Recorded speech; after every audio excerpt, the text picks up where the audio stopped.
Ogni 2 anni in Veneto si ammalano di cancro circa 31.400 persone, per la precisione sono 31.393, è la stima fornita dal registro tumori del Veneto. I dati si riferiscono al biennio 2014-2015, periodo in cui è stata completata la registrazione sul 100% della popolazione.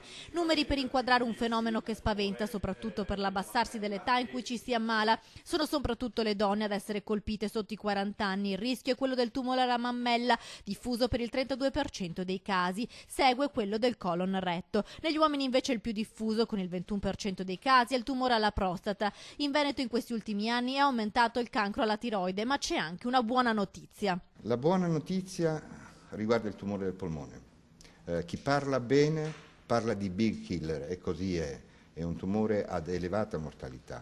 Esso ha un trend in diminuzione e di questo possiamo ringraziare i mutati stili di vita. Ma a preoccupare la popolazione sono i rischi dovuti all'inquinamento atmosferico. La mappatura del Veneto inoltre include l'area rossa interessata dall'inquinamento da PFAS. Le zone della popolazione coinvolte sono state rimodulate. Non troviamo situazioni di allarme rispetto alla popolazione generale del Veneto.